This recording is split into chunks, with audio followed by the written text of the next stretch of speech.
7वां जिले में जिले स्तर का जेल भरो आंदोलन है। आपने इससे पूर्ववर्ती जिलों में देखा होगा, लगभग सभी जिलों में बड़ी अच्छी संख्या में डीएमटी के प्रतिनिधि और हमारी समाज के लोग भी आ रहे हैं।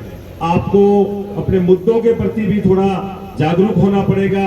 आपको गांव ढाणी में जाकर ये बात समझानी पड़ेगी कि हम लोग वहां पर क्यों गए थे।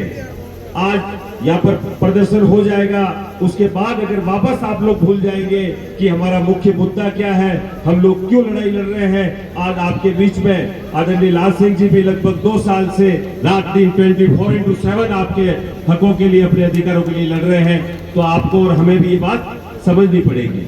इसके बावजूद कल भी आपने देखा पाली में बड़े स्तर का प्रदर्शन हुआ और पाली के अपने समाजों ने बड़े जोर चढ़कर हिस्सा लिया। तो मैं उनका भी बहुत बहुत आभारी हूँ।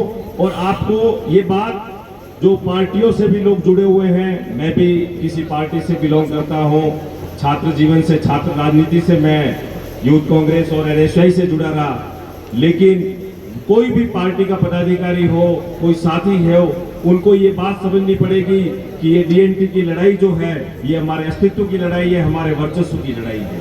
अभी मैं बीच रास्ते में आ रहा था तो जोधपुर के एक हमारे साथी हैं युवा, जो भारतीय जनता पार्टी से बिलोंग करते हैं, उनसे मैंने पूछा कि आप यहाँ पर आए हैं कि नहीं आए हैं। तो उन्होंने बोला कि मेरे पास मंडल महामंत्री की जिम्मेदारी है, तो मैं जो है, आप सरकार के खिलाफ में कर रहे हो तो मैं इसमें शामिल नहीं हो पाऊंगा। तो मैं इस पत्रकारों के माध्यम से, मीडिया के माध्यम से भी ये कहना चाहता हूँ कि ये किसी पार्टी विशेष के खिलाफ में नहीं है। अगर बेशक अगर कांग्रेस की सरकार होती तो हम लोग उसी ताकत के साथ भी लड़ते जो आज हम इस ताकत के साथ लड़ रहे हैं। कहना बहुत आसान होता है कि पार्टियों ने वो दे दिया, पार्टी ने हमें ये दे दिया। मैं आपसे कहना चाहता हूँ, हमारा समुदाय भी लगभग 95% वोट भाजपा को करा, लेकिन जब देने की बात आई तो आपसे बात करने के लिए तैयार नहीं है भजनलाल सरकार। इससे ज्यादा बेहूदगी, इससे ज्यादा हमारे साथ क्या मजाक हो सकता है। आगे विभिन्न मुद्दे हैं, समय की थोड़ी कमी है और हमारे जो मुख्य वक्ता है आदरणीय लाल सिंह जी भी आपसे बात रखेंगे इस बारे में कि हमें क्या करना है। एक बात और, मैं सोशल मीडिया के माध्यम से कई चीजें देख रहा हूँ। बार मैंने कल भी बोला था, पाली में कई लोग ये बात बोल रहे हैं कि आप बीजेपी के खिलाफ में प्रदर्शन कर रहे हैं, तो इसका मतलब जो है, आपको हिंदुत्व से प्यार नहीं है, आपको जो हिंदुत्व समाज है उसको आप कमजोर करने का काम कर रहे हैं। तो मैं कहना चाहता हूं कि हम जिस समाज से बिलोंग करते हैं वो हिंदुत्व का साक्षी है। हम लोग जो है कृष्ण के वंशज हैं, हम लोग महादेव के वंशज हैं। हिंदुत्व हमसे शुरू होता है और हिंदुत्व हमसे खत्म होता है। कोई बात विभिन्न प्रकार के लोग करते हैं। एक बात बताइए, आप यहाँ पर 32 जातियों के प्रतिनिधि बैठे हैं, एक जाजम पे बैठे हैं, तो आपके और हमारे समाज जब एक जाजम पे बैठे हैं तो हिंदुत्व मजबूत हुआ है या कमजोर हुआ है?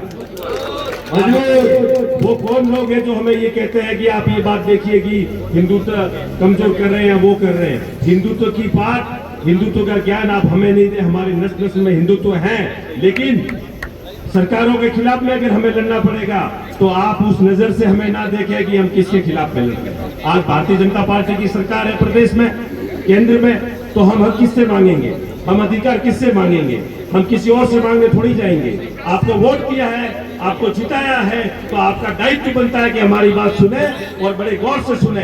पिछली बार जब सीएम साहब विलास गहलोत जी के साथ बात हुई, उस समय भी उन्होंने बोला था कि 2 महीने के बाद हम बात करेंगे। कोई बात नहीं, आप बात नहीं करें। अब आने वाले समय में ये समाज वोटों के माध्यम से आपसे बात करेगा।